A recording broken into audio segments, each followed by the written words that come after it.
In the spring of 1847, along the marshy coastline between South Carolina and Georgia, authorities discovered 17 bodies floating in the Savannah River. Within 6 weeks, that number climbed to 43. By autumn, local newspapers stopped publishing the exact count, citing only additional casualties in their reports. What they didn't tell the public was that every single victim bore identical marks, a specific pattern of wounds that suggested the same hand, the same method, the same executioner. Court records from Charleston, buried in basement archives for over a century, reveal something even more disturbing. Witnesses consistently described a man who simply vanished after each incident, leaving no trail, no evidence, no explanation. Confederate military correspondence from 1863 mentions him again 16 years later, still active, still uncaught. By the time Reconstruction officially ended in 1877, the estimated death toll attributed to this single individual exceeded 200 white men, plantation owners, overseers, slave catchers, merchants, and at least one federal marshal. No arrest was ever made. No body was ever found. And perhaps most unsettling of all, multiple sources suggest that hundreds of enslaved people knew exactly who he was. Yet not a single one ever spoke his name to authorities. Before we continue with the story of the man they called the River Ghost, I need you to do something. If this already sounds impossible to you, hit that subscribe button because what you're about to hear will challenge everything you thought you knew about American history, and tell me in the comments what state are you listening from right now. The truth is this story doesn't begin with violence. It begins with a transaction recorded in fading ink on yellowed paper, preserved in the Georgia Historical Society's climate-controlled archives. On March 12, 1831, a slave auction took place outside the courthouse in Savannah, Georgia. The morning air was thick with humidity, carrying the smell of the nearby marshlands mixed with the sweat of terrified human beings lined up for sale. According to the ledger, a 23-year-old man identified only as Samuel, field hand, sound constitution, no visible defects, was sold for $800 to a rice plantation owner named Thaddeus Claymore. The sale was unremarkable in every way. Samuel stood on the auction block alongside 14 others that morning, all recently arrived from a failed tobacco farm in the Shenandoah Valley of Virginia. The auctioneer, a portly man named Hutchkins who'd been conducting sales for 15 years, noted Samuel's height, over 6 feet, unusual for the time, and his build, which suggested years of heavy field work. He mentioned Samuel's teeth were good. His back bore the scars of previous whippings but showed no recent wounds, and he moved with the mechanical obedience of someone who'd learned not to resist. What Hutchkins didn't note, because he had no reason to suspect it, was that Samuel could read. Not just simple words, but complex texts. Not just English, but the Gullah language spoken by coastal slaves, and enough Creek and Cherokee to communicate with the indigenous peoples who still moved through the southern swamps like ghosts of a previous era. Samuel had learned these skills over years of careful observation, listening to conversations he wasn't supposed to hear, studying maps when overseers weren't watching, memorizing the routes that slave catchers used, the locations of patrols, the rhythms of plantation life. He'd learned to be invisible while seeing everything. Thaddeus Claymore was a third-generation rice planter, born into wealth that his grandfather had built on the backs of enslaved labor. His plantation, called Riverbend, sat on 4,000 acres of prime rice-growing land where the Savannah River bent sharply inland, creating a natural irrigation system that made the property extraordinarily valuable. The estate employed 260 enslaved people, making it one of the largest operations in the Georgia Lowcountry. Claymore himself was a refined man by the standards of his class. He'd been educated at the College of Charleston, had traveled to Europe twice, collected books on agriculture and philosophy, and considered himself a progressive thinker who treated his property humanely. He didn't beat his slaves without cause, he argued. He provided adequate food and shelter.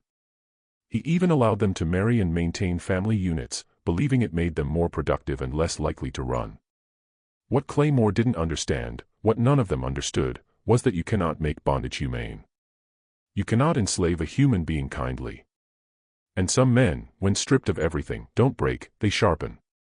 Rice cultivation in the Georgia Lowcountry was brutal work that required intricate knowledge and backbreaking labor.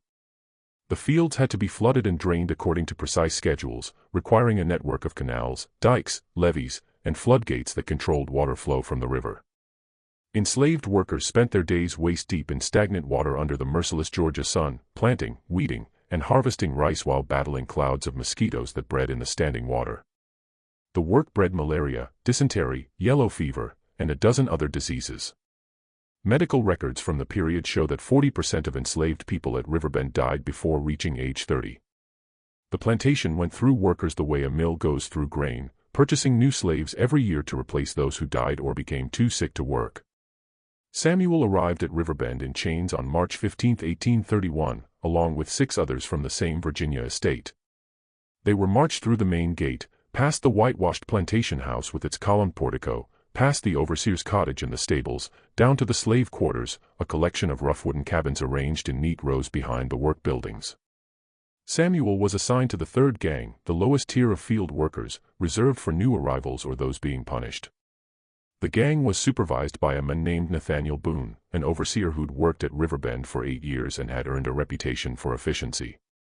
Boone carried a braided leather whip coiled at his belt and used it liberally on anyone who worked too slowly or showed the slightest hint of resistance. For the first weeks, Samuel did exactly what was expected of him. He woke before dawn when the horn sounded. He ate his ration of cornmeal and salt pork. He worked in the rice fields from sunrise to sunset, planting seedlings in the flooded paddies, his back bent, his hands raw from the work. He spoke only when spoken to, kept his eyes down, showed no emotion. To Boone and the other overseers, Samuel was just another pair of hands, indistinguishable from the dozens of other men laboring in the fields. But Samuel was learning. Every day he memorized a little more, the layout of the plantation, the rotation schedules of the overseers, which fields were worked when, where the patrol roads ran, how the water moved through the canal system, where the property boundaries lay, which areas were densely wooded, where the swamps began. He learned which overseers were lazy and which were vigilant. He learned their habits, their routines, their weaknesses. He learned to move through Riverbend as if he were part of the landscape itself. And he waited. For 3 years and 4 months, Samuel simply disappeared into the machinery of plantation life. He became part of the background, unremarkable and overlooked. Other slaves came and went. Some died, some were sold, some ran and were caught and punished. But Samuel remained patient and observant, biding his time like a hunter in tall grass. Then, on August 4, 1834, everything changed. The first person to die was an overseer named Horace Gaffney, and his death seemed at first like nothing more than a tragic accident. It happened during harvest season when the rice was at its peak, and every hand was needed in the fields. Gaffney had been inspecting the lower paddies near the eastern boundary of the plantation, an area where the canals ran particularly deep and the banks were steep and slippery with mud. According to the report filed with the county sheriff, Gaffney had been walking along the embankment of a drainage canal when he apparently lost his footing on the muddy slope. He tumbled down the bank and struck his head on one of the heavy wooden sluice gates that controlled water flow. His body was discovered 2 hours later by a slave named Marcus, face down in 8 inches of stagnant water. His skull was fractured, blood mixing with the brown canal water. The plantation physician, a doctor named Thornberry who visited Riverbend twice a week, examined the body and ruled it an accidental drowning. Gaffney had slipped, hit his head, and fallen into the water unconscious. It was a plausible explanation. The canal banks were treacherous, especially during harvest when they were kept flooded. Men had fallen before. Thornberry noted the location and manner of death in his ledger, collected his fee, and that was that. Thaddeus Claymore was disturbed by Gaffney's death. He'd employed the man for 6 years and considered him reliable, but he accepted the physician's verdict. Accidents happened on plantations. The work was dangerous. Men fell from horses, were kicked by mules, were struck by falling timber, drowned in irrigation ditches. Death was simply part of the cost of doing business. Claymore ordered Samuel and 5 other slaves to dig a grave near the property line in the small cemetery where slaves and overseers were buried in separate sections. They lowered Gaffney into the ground on a humid August afternoon while flies buzzed in the thick air. What Claymore didn't know, what the physician never discovered, was that Horace Gaffney hadn't slipped. He'd been pushed. And the hands that had pushed him, that had held his head under the water until his struggles ceased, belonged to Samuel. 6 weeks later, a second overseer disappeared. And this time, there wasn't even a body to examine. Benjamin Stokes was a younger man, only 26, who'd been working at Riverbend for less than a year. He'd come from a smaller plantation in the South Carolina interior and was still learning the rhythms of rice cultivation. On the evening of September 19, 1834, Stokes left the overseer's cottage to make his final rounds through the slave quarters, a routine check to ensure everyone was accounted for before nightfall. The sun had set, but there was enough twilight remaining to see by. Stokes carried a lantern and a pistol, standard equipment for evening patrols. He never returned. When Stokes failed to appear for breakfast the following morning, the other overseers organized a search party. They combed the plantation grounds, calling his name, checking the fields, the woods, the canals. They searched the slave quarters, questioning every person they encountered. They followed the patrol route Stokes would have taken. They dragged sections of the river. They sent riders to check the roads leading away from the property. For 5 days, they searched. They found nothing. No body, no clothes, no sign of struggle, no indication of where Stokes had gone or what had happened to him. After a week, Claymore declared him a runaway, though the explanation made no sense. Overseers didn't abandon steady employment and decent wages. They didn't vanish without taking their possessions or their horse. Some whispered that Stokes had gotten himself into gambling debts in Savannah and had fled his creditors. Others suggested he'd been drunk and had wandered into the river and drowned, his body carried downstream.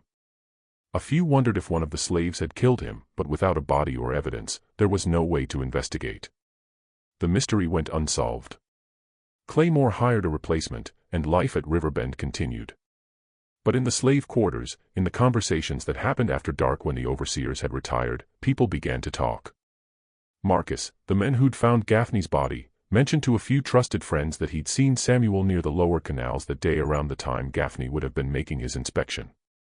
A woman named Letty said she'd seen Samuel returning to his cabin late one evening, his clothes wet, his hands muddy, around the time Stokes had disappeared. None of them reported these observations to the overseers. They didn't even discuss them openly. But a quiet understanding began to spread through the enslaved community at Riverbend. Something had changed. Someone was fighting back. Then came the third death. And this time there were witnesses who couldn't be ignored. On November 19, 1834, an overseer named Luther Pettigrew was supervising a work gang in one of the remote rice fields near the northwestern corner of the plantation. It was late afternoon, the sun angling low through the cypress trees that lined the field's perimeter. Pettigrew was a harshman known for his quick temper and quicker whip. He'd been at Riverbend for 3 years and had developed a reputation for brutality that made even the other overseers uncomfortable. Enslaved workers feared assignment to Pettigrew's gang, knowing that mistakes, no matter how small, would be met with physical punishment. According to the testimony later given to the county constable, Pettigrew had been standing near one of the main irrigation canals, shouting orders at the workers spread across the field. A slave named Cyrus was working about 30 yards away when he heard Pettigrew's voice suddenly rise in alarm, followed by a loud splash. Cyrus looked up to see Pettigrew in the canal, thrashing in the water. The overseer's arms flailed. His head went under, came up gasping, went under again. Cyrus dropped his tools and ran toward the canal along with 3 other workers. But by the time they reached the edge, Pettigrew had disappeared beneath the brown surface. They dove in, searching frantically in the murky water. It took 20 minutes to locate Pettigrew's body, wedged against one of the submerged support posts of a floodgate. When they finally hauled him up onto the bank, it was immediately clear that something was wrong. Pettigrew's throat bore deep bruises, the kind that come from powerful hands squeezing with lethal intent. His face was purple, his eyes bulged, his mouth hung open. The men who pulled him from the water stood in shocked silence, water dripping from their clothes, staring at the unmistakable evidence before them. The county constable, a man named Dwight, questioned every slave who'd been in the field that afternoon. He walked the canal bank, examining the scene, trying to reconstruct what had happened. But the more he investigated, the less sense it made. All the workers had been in plain sight of each other. No one had seen anyone approach Pettigrew. No one had seen him struggle with anyone. The only consistent detail in their testimonies was that they'd heard a shout, then a splash, and by the time they looked, Pettigrew was already in the water. Cyrus, pressed harder than the others, finally offered a strange statement. "Something came out of the water," he said. Dwight asked him to elaborate. Cyrus shook his head, his eyes distant. "I don't know what it was." One moment, Mr. Pettigrew was standing on the bank, shouting at us.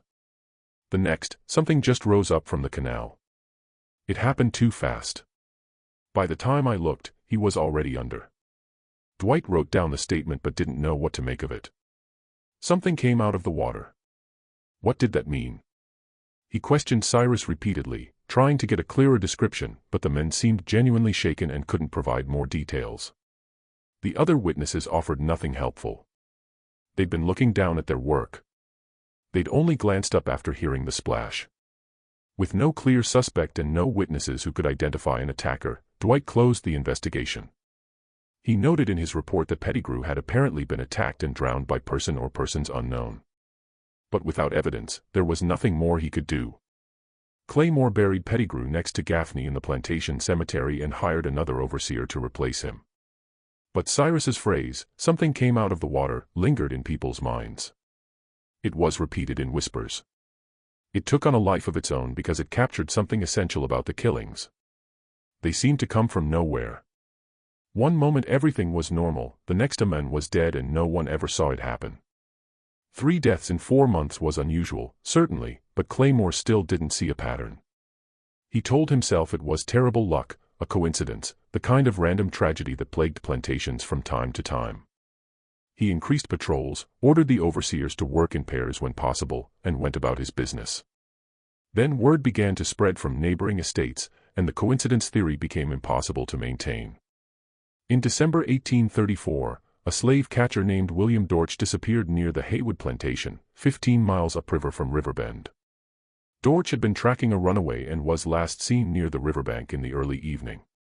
His horse was found wandering loose the next morning, but Dortch himself was never located. In January 1835, a traveling merchant named Ambrose Talley, who bought rice from local planters and shipped it to Charleston, was found dead on a back road between 2 plantations. His throat had been cut with precision, but his money, nearly $300 in his saddlebags, was untouched. In February, 2 overseers from neighboring properties vanished within a week of each other, both during evening rounds, both without leaving any trace. By March 1835, plantation owners across the coastal lands were meeting in private parlors and offices behind locked doors to discuss a problem they couldn't quite articulate. The deaths were too frequent to be coincidence, too methodical to be random, too similar in their execution. Someone or something was hunting white men who worked in the slave system. And whoever it was, they knew the land intimately. They knew how to move unseen. They knew when men were vulnerable. They struck with surgical precision and vanished like smoke.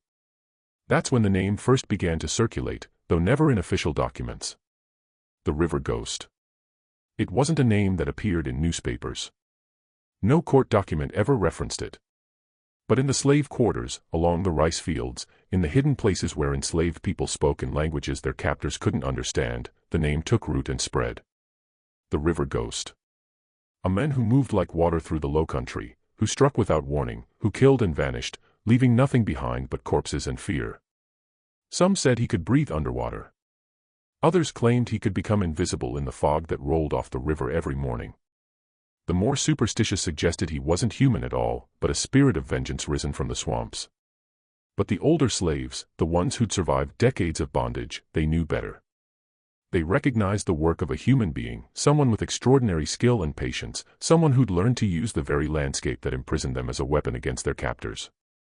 And some of them, when they looked at Samuel, quiet Samuel who never spoke unless spoken to, who kept his head down, who seemed to fade into the background, they wondered.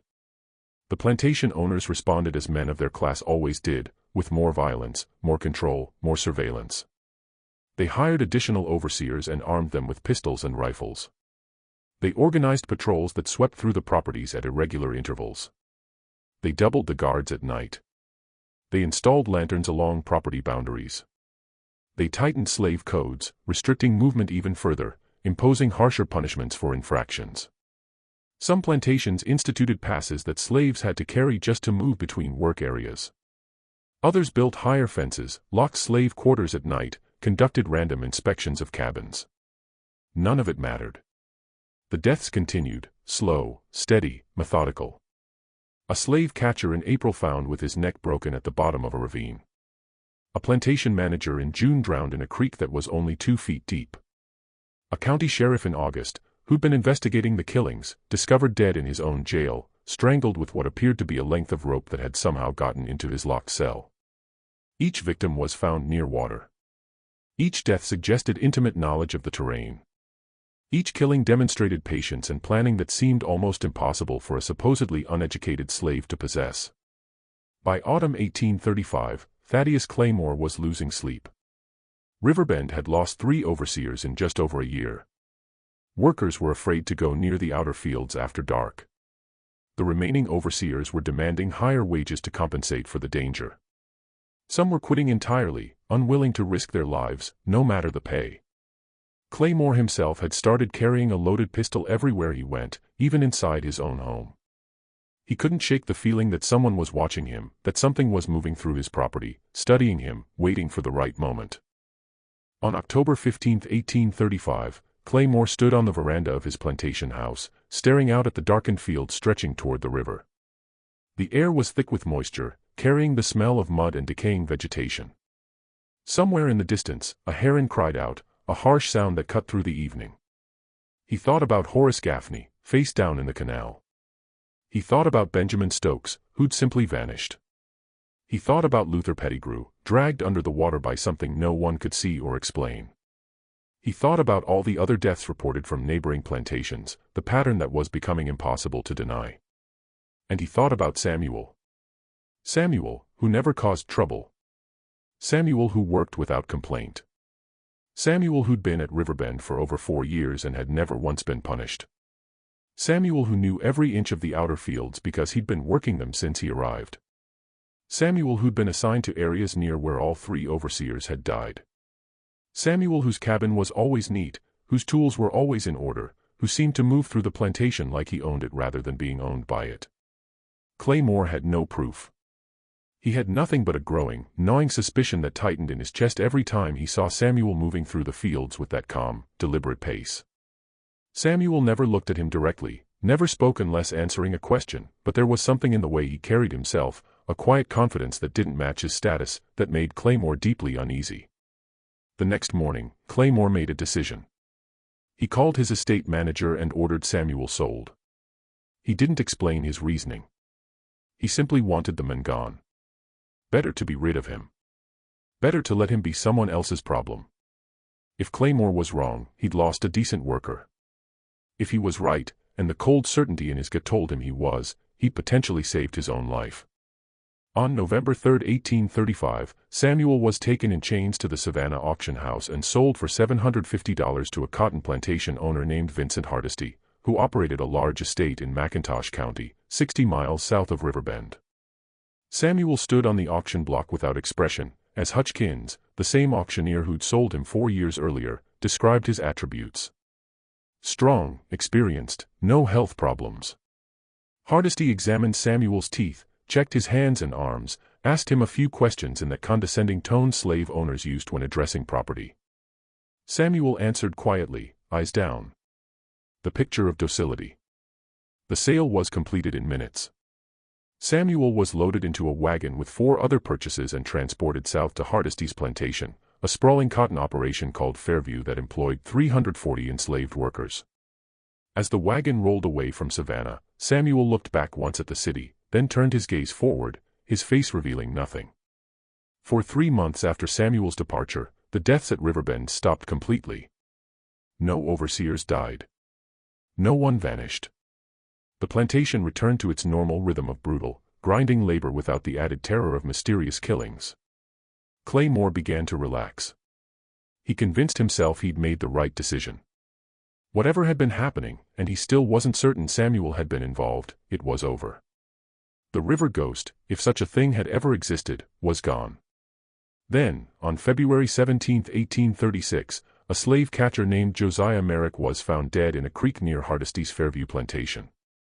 His body bore the same marks that had characterized the deaths along the Savannah River, evidence of drowning in shallow water, bruising consistent with being forcibly held under. The local constable who examined the body noted in his report that the manner of death seemed familiar, though he couldn't immediately place why. And in McIntosh County, the killing began again. Over the next 14 years, Samuel was sold 9 more times. Each sale was prompted by a plantation owner's growing unease, a sense that something wasn't right, that the deaths happening on or near their property might somehow be connected to this quiet, unremarkable slave who seemed to notice everything. But none of them could prove anything. Samuel never broke rules, never showed defiance, never gave them legal cause to do anything but sell him. And so he moved steadily southward along the Georgia coast from one plantation to another, leaving behind a trail of corpses that authorities struggled to explain.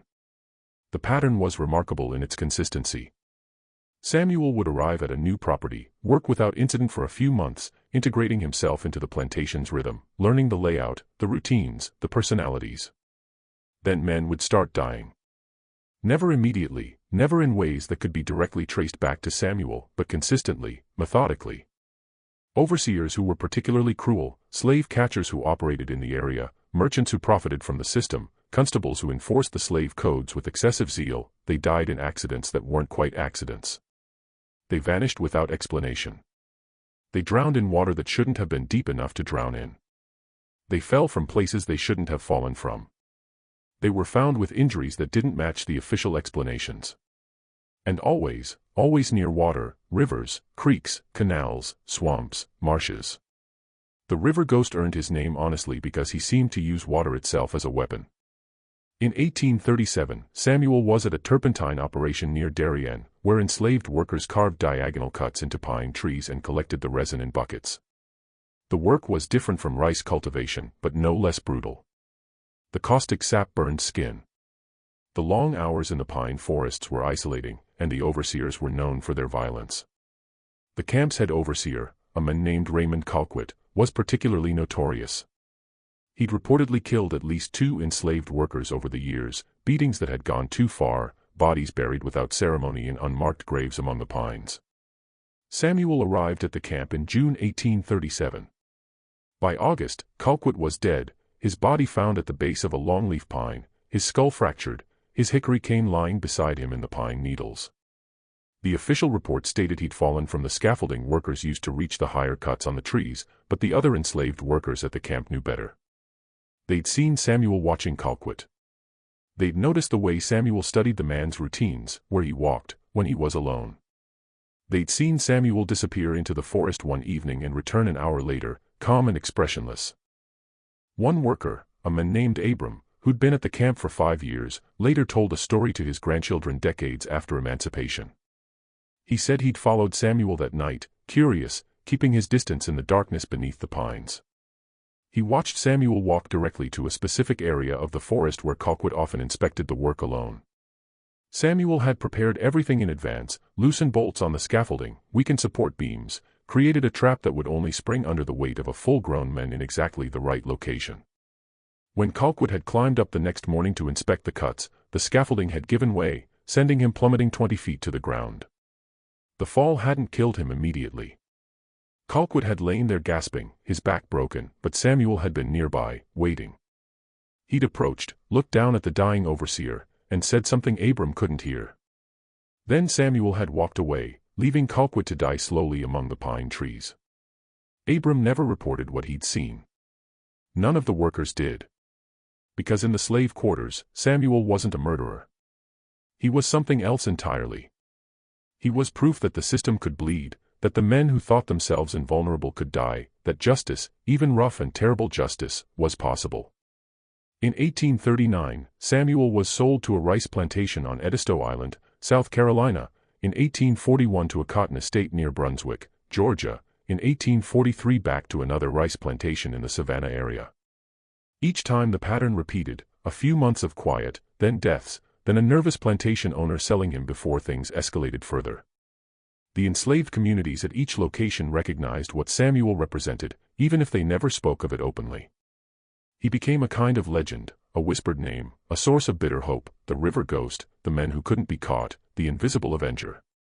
But the authorities were also beginning to notice the pattern, and in 1845, the federal government finally decided to act. A federal marshal named Silas Crenshaw was assigned to investigate the deaths. Crenshaw was different from the local constables and sheriffs who'd looked into individual incidents. He was educated, methodical, and worked for the federal government, which gave him jurisdiction across state lines. He was in his 40s, a veteran of law enforcement, and he approached the case like a puzzle to be solved rather than an excuse to terrorize the enslaved population. Crenshaw spent 6 months reviewing court records, property transfers, auction ledgers, and death reports. He interviewed plantation owners, overseers, physicians, undertakers, and local officials. He traveled extensively through Georgia and South Carolina, visiting plantations, examining sites where bodies had been found, talking to anyone who might have relevant information. And slowly, painstakingly, he assembled a picture that no one else had seen in its entirety. There was a pattern. A single enslaved man sold repeatedly over 14 years, always moving along the Georgia coast, always leaving behind unexplained deaths. Crenshaw compiled a list of every recorded incident that fit the profile: death near water, no clear suspect, victim involved in slave system, occurring within a 30-mile radius of properties where this particular slave had lived or worked. By his count, there were at least 112 deaths that met the criteria. The real number, Crenshaw believed, was probably higher. Many deaths went unreported or were written off as accidents without investigation. On July 10, 1845, Crenshaw submitted his findings to the Federal District Court in Savannah along with a request for a warrant to arrest Samuel on suspicion of multiple murders. The request was granted. Crenshaw organized a detachment of armed men, and on July 14, 1845, they rode to the Turpentine camp where Samuel was currently working. But when they arrived and searched the workers' cabins, Samuel was gone. The camp overseer swore Samuel had been there that morning. Other workers confirmed they'd seen him at breakfast, but his cabin was empty. His few possessions, a blanket, a wooden bowl, a spare shirt, remained, suggesting he'd left in a hurry. Crenshaw questioned everyone, searched the surrounding forest, examined every path and road leading away from the camp. Samuel had simply vanished as completely as if he'd never existed. Crenshaw refused to give up. He organized a manhunt unlike anything the region had seen. He brought in tracking dogs from Charleston.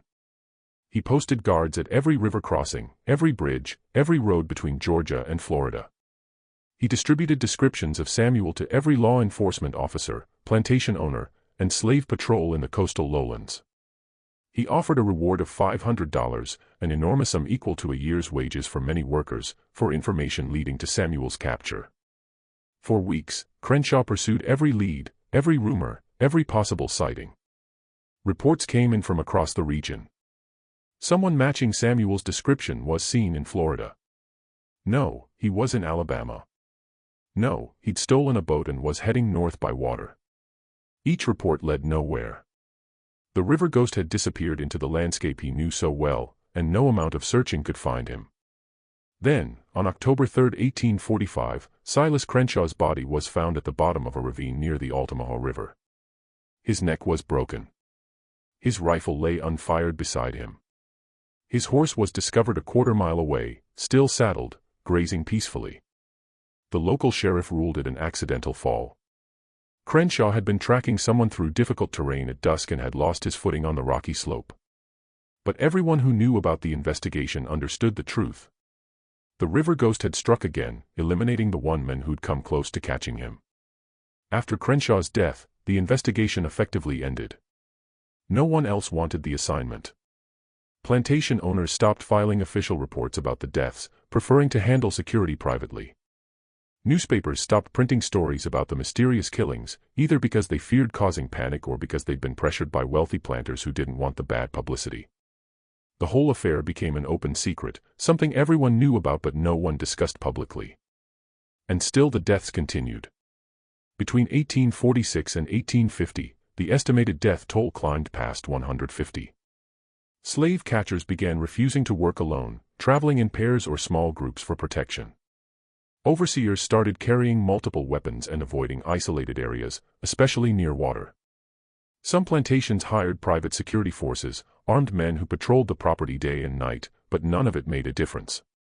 The river ghost was always a step ahead, always patient, always watching for the moment when even the most careful man let his guard down. In 1848, a particularly brutal overseer named Curtis Deal was killed at a plantation near Savannah. Deal had a reputation for sadistic creativity in his punishments, and enslaved workers throughout the region knew and feared his name. He was found drowned in one of the plantation's rice paddies in water only 18 inches deep.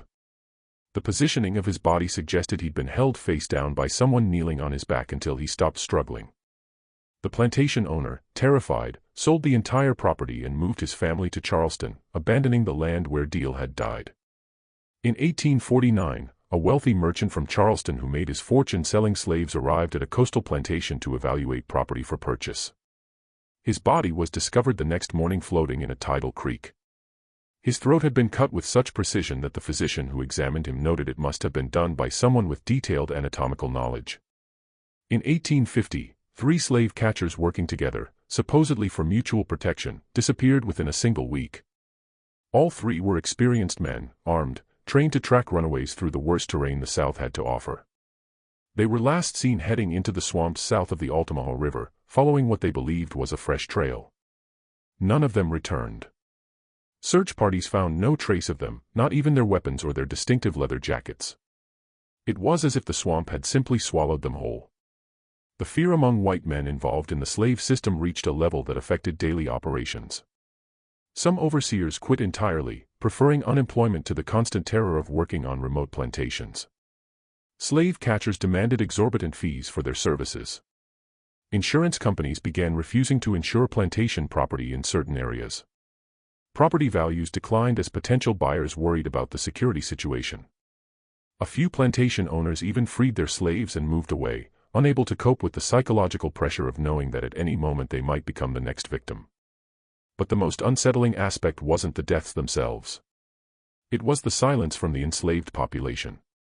Hundreds, perhaps thousands of enslaved people throughout the coastal lands must have known something, must have seen something, must have heard the whispers, the stories, the name that circulated through their communities. Yet not a single enslaved person, despite the enormous reward money, despite the threats, despite the brutal interrogations that authorities conducted, ever provided information that led to the river ghost capture. It was as if an entire population had collectively decided that whatever was happening, whoever was responsible, deserved their protection more than they deserved their oppressors' money or mercy. In 1851, something changed in the pattern. Samuel, if that was even his real name anymore, surfaced briefly in Florida. A plantation ledger from a property near Jacksonville records the purchase of field hand, tall, middle-aged, answering to Samuel, purchased from estate sale in Georgia, $800. He was there for less than a year. During that time, 4 men died, 2 overseers known for their cruelty, a slave catcher who specialized in tracking runaways through the Florida wetlands, and a local constable who'd made a name for himself by brutally suppressing any hint of resistance among the enslaved population. All 4 deaths occurred near water. All 4 were ruled accidents or unexplained incidents. Then Samuel disappeared again. This time he stayed gone for nearly 3 years.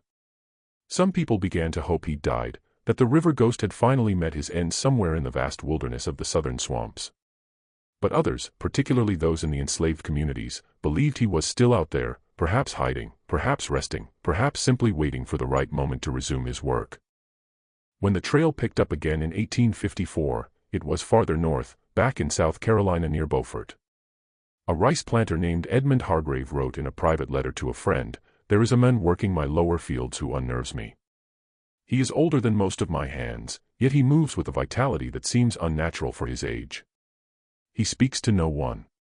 He watches everything. I have sold men before for less cause than the feeling he gives me. Yet I cannot spare the labor during harvest season.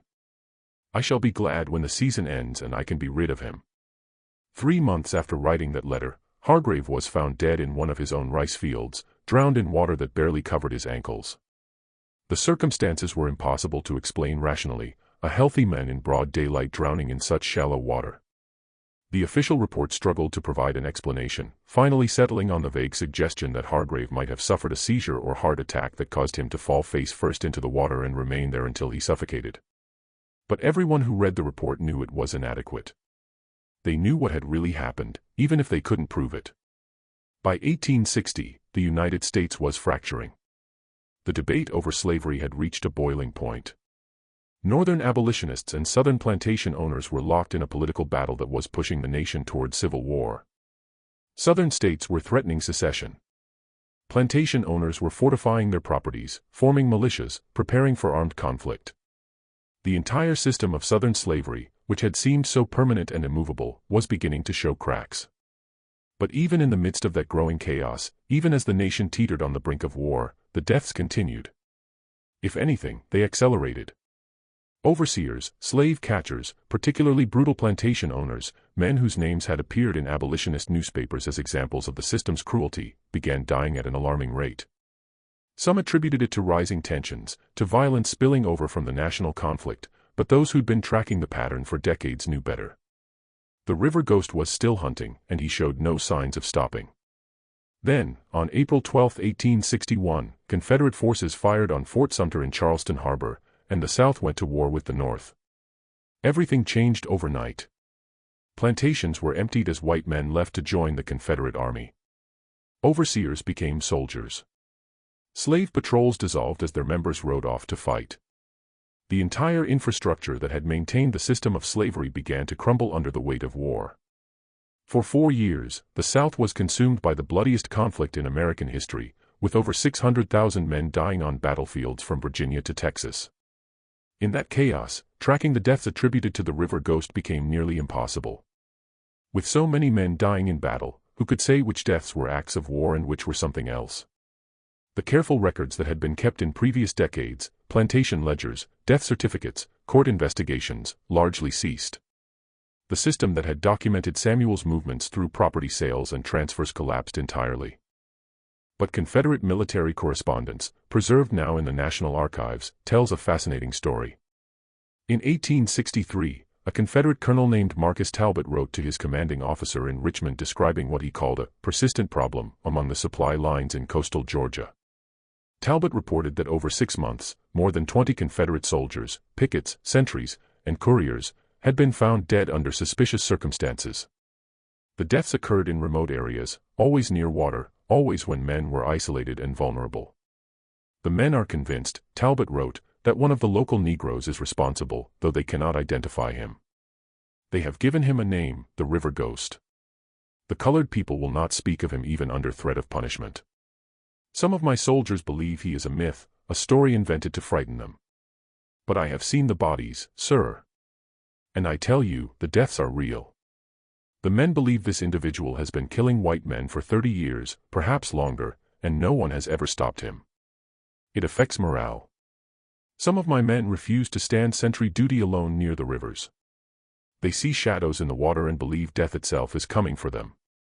Talbot requested permission to organize a dedicated manhunt, to pull men from combat duty and focus them on finding and eliminating this threat. But his commanding officer denied the request. The Confederacy was losing the war. Union forces were advancing through Georgia. Resources were stretched impossibly thin. A few dead soldiers in the coastal lowlands weren't a priority when entire armies were being destroyed in battles at Gettysburg, Vicksburg, and Chattanooga. Talbot's letter was filed away and forgotten. And so, the River Ghost continued his work, moving through a landscape transformed by war, killing Confederate soldiers the same way he'd killed overseers and slave catchers, with the same patience, the same precision, the same complete absence of mercy. By the time General Robert E. Lee surrendered at Appomattox Courthouse on April 9, 1865, effectively ending the Civil War, the estimated death toll attributed to the River Ghost, if the fragmentary records could be believed, had surpassed 200 white men. And still he had never been caught, never been identified with absolute certainty, never left behind enough evidence to even confirm his existence beyond rumor and whispered stories. After the war, during the period called Reconstruction, the trail went completely cold. With the abolition of slavery, the entire system that had documented the movement and sale of enslaved people collapsed. There were no more plantation ledgers tracking Samuel's whereabouts, no more auctions, no more overseers to report suspicious deaths. The newly freed black population scattered across the South, seeking separated family members, looking for work, trying to build new lives in a devastated landscape where former slaves and former masters now had to find ways to coexist. And somewhere in that great migration, Samuel, if he'd survived the war, simply disappeared into history. The killings that had characterized his movement through the coastal lowlands ceased. The name River Ghost faded from memory, at least among white populations. It became just another piece of Southern folklore, a scary story, one of dozens of legends about the dark days of slavery. But in the Gullah communities of the South Carolina and Georgia Lowcountry, among the descendants of enslaved people who'd worked the rice plantations and turpentine camps, the story survived. It was passed down through generations, told in Gullah, in whispers, in coded language that outsiders couldn't fully understand. And in those tellings, the river ghost wasn't a monster. He was a hero. A man who'd fought back when fighting back meant certain death. A man who'd used the weapons available to him, the land, the water, his knowledge, his patience, to wage a private war against a system that had tried to crush him. There's one final story, never verified, passed down orally through a small Gullah community on St. Helena Island, South Carolina. It may be true. It may be embellishment. It may be complete fiction. But it offers a possible ending to the river ghost story. And for that reason, it deserves to be told. The story goes like this. In the summer of 1877, 12 years after the end of the war, an old man arrived in a small freedmen's settlement near Beaufort. He was tall but stooped with age, his hair white, his face deeply lined, his hands gnarled and scarred from a lifetime of brutal labor. He walked with the slight stiffness of someone whose body had been pushed far beyond its limits for far too long. He came on foot, carrying nothing but the clothes on his back and a small bundle containing a blanket and a wooden bowl. The settlement was one of dozens that had formed after the war, places where formerly enslaved people tried to build communities on land they'd worked but never owned. This particular settlement consisted of about 40 families farming small plots, fishing in the creeks, trying to survive in the difficult years of Reconstruction. They welcomed the old man cautiously. Stranger arrivals had to be treated carefully, as many freed people were still vulnerable to violence from white supremacist groups that roamed the South. The old man didn't give his name. When asked, he simply said, "Call me whatever you like. Names don't matter much anymore." He found an empty cabin at the edge of the settlement, a small structure that had been abandoned when its previous occupant died. He moved in without asking permission, and no one objected. The cabin needed repairs, and within a week, the old man had fixed the roof, patched the walls, and made the place livable. He kept to himself. He didn't attend the community gatherings. He didn't go to the church services that were held every Sunday in a building the community had constructed themselves. He didn't socialize or tell stories about where he'd been or what he'd seen. He simply tended a small garden behind his cabin, fished in the nearby creeks, and lived quietly. The other residents respected his privacy, though some of the younger people found him strange and unsettling. There was something about the way he moved, even in old age, that suggested coiled power, something about his eyes that suggested he'd seen things that couldn't be spoken aloud. Months passed. The old man became part of the settlement's landscape, accepted, but not integrated, present, but separate. Then, one warm evening in late summer, a group of younger men were sitting around a fire in the settlement's central area, talking about the old days.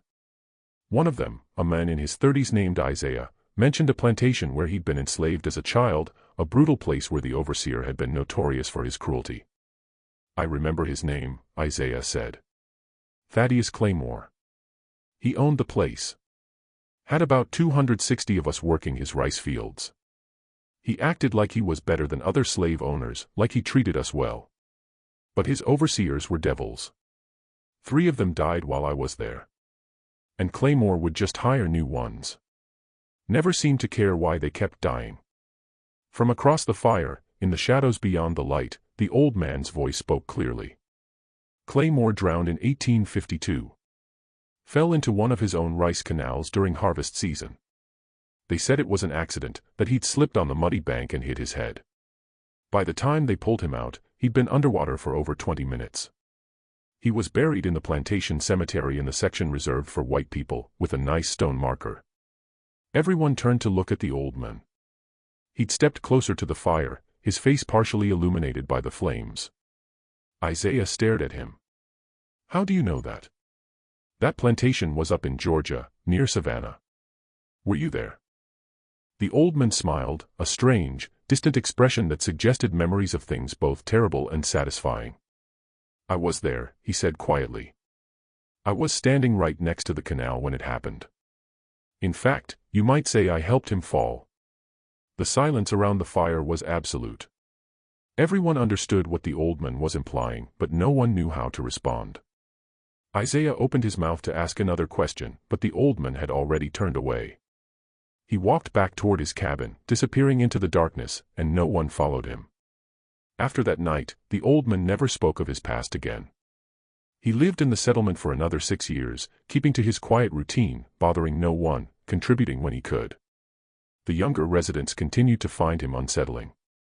But the older people, the ones who'd lived through slavery, who carried their own scars and memories, they treated him with a respect that bordered on reverence. They understood, even if they never spoke of it directly, who he might be, what he might have done, the role he might have played in that dark history. In 1883, on a humid July night, the old man died peacefully in his sleep. He was discovered the next morning by a neighbor who'd come to check on him when he didn't appear at his usual time. There was no drama to his death, no final words, no revelation of secrets. He simply passed away, his body finally giving out after what must have been 75 or 80 years of life, most of it spent in bondage. The settlement buried him in their small cemetery in a grave marked only by a simple wooden cross with no name carved into it. Several dozen people attended the funeral, more than would typically come for a man who'd been so private and solitary. They sang hymns. They said prayers. They spoke about the dignity of all lives, about the struggles they'd all endured, about the hope that future generations would live in a better world. And after the funeral, when most people had returned to their homes, 3 very old women stood by the grave, looking down at the fresh earth. They were among the oldest residents of the settlement, all of them over 70, all of them bearing the marks of lives spent in slavery. They didn't speak for a long time. Then one of them, a woman named Esther, who'd been born on a rice plantation in Georgia, said quietly, "He was the river ghost, wasn't he?" The other 2 women didn't answer directly. But one of them, whose name was Dinah, said, "Whoever he was, he did what he had to do. He survived, and he made some of them pay for what they did to us. That's all that matters." The third woman, Rebecca, nodded slowly. "Some stories," she said, "ain't meant to be told complete. Some stories are better left with questions at the end. Let the white folks wonder. Let them ask themselves if it was real or not. Let them feel a little bit of what we felt all those years, not knowing, being afraid, wondering when something might come out of the darkness for them." They stood there for a few more minutes, then turned and walked back toward the settlement, leaving the nameless man in his nameless grave, taking their knowledge with them to their own graves in the years that followed. The truth is, we may never know with absolute certainty who Samuel really was. We may never know if the river ghost was one man or many, real or legend, fact or folktale embellished through decades of retelling. The historical record is too fragmentary, too compromised by the inherent injustices of a system that treated human beings as property and therefore didn't bother to document their lives in any meaningful way. We have plantation ledgers that record sales. We have death certificates that record casualties. We have private letters and court documents that reference mysterious deaths. We have oral histories passed down through Gullah communities. But we don't have definitive proof. Some historians argue that the river ghost was a collective creation, a story that enslaved communities told themselves to maintain hope, to believe that resistance was possible, that their oppressors could be made to feel fear. They suggest that the deaths attributed to one man were actually the work of many desperate individuals, resistant cells, people who independently decided to fight back and whose actions were later woven into a single narrative. It's a compelling theory, one that acknowledges the reality that resistance to slavery took many forms, most of them small, hidden, and unrecorded. But other historians, particularly those who've carefully studied the pattern of deaths, the geographic progression, the consistency of method, believe there really was a Samuel, a man who was sold at that auction in Savannah in 1831, who learned to use the landscape of the coastal lowlands as a weapon, who developed an expertise in moving unseen, in striking precisely at moments of vulnerability, in killing people in ways that looked like accidents or could be attributed to natural causes, who spent 3 decades waging a private war against a system that had enslaved him, methodically eliminating the men who enforced that system, never seeking glory or recognition, simply doing what he believed needed to be done. What's undeniable is that the deaths happened. The records exist. Between 1834 and approximately 1865, over 200 white men involved in the slave system, overseers, slave catchers, plantation owners, merchants, law enforcement officers, died under suspicious circumstances in the coastal regions of Georgia and South Carolina. Many of those deaths shared common characteristics: proximity to water, no witnesses, methods that suggested intimate knowledge of the terrain, victims who'd been particularly cruel or visible in their enforcement of slavery. And despite extensive investigations, despite enormous rewards, despite the deployment of significant law enforcement resources, no one was ever arrested or convicted for those deaths. And perhaps most tellingly, the enslaved communities of the region, who collectively must have known far more than they ever revealed, maintained absolute silence. Not a single enslaved person, despite everything they had to gain from cooperation with authorities, ever provided information that led to the capture of the river ghost. That silence itself is a historical fact, one that speaks volumes about who these communities believed deserved their loyalty and protection. The story of the river ghost, whether he was one man named Samuel or many men whose actions were combined in memory, shows us that the history we think we know is often incomplete. That there are stories buried in forgotten archives, preserved in oral traditions, hidden just beneath the surface of the official narrative. That the people who were deemed property, who were denied names and identities and histories, nevertheless found ways to act, to resist, to fight back. That even in the most oppressive system imaginable, some people refuse to be broken. And it reminds us that justice, when denied through legal channels, when corrupted by systems designed to benefit the powerful, sometimes takes other forms. Forms that history may never fully document. Forms that remain ambiguous, mysterious, wrapped in legend and rumor. Forms that make the comfortable uncomfortable. That force people who benefit from injustice to look over their shoulders, to wonder if they're being watched, to feel a fraction of the fear they inflict on others. What do you think of this story? Do you believe one man could have evaded capture for 30 years, killing over 200 people without ever being caught? Or was the river ghost something more? A symbol, a collective act of resistance, a story that communities told themselves to survive unbearable circumstances. Do you think Samuel died peacefully in that freedmen's settlement in 1883? Or did he disappear into the swamps decades earlier, becoming part of the landscape he knew so well? Leave your thoughts in the comments below. If you found this story compelling and want more deep dives into the hidden histories of America, subscribe to this channel, hit the notification bell so you never miss an upload, and share this video with someone who appreciates mysteries that challenge everything we thought we knew. See you in the next video.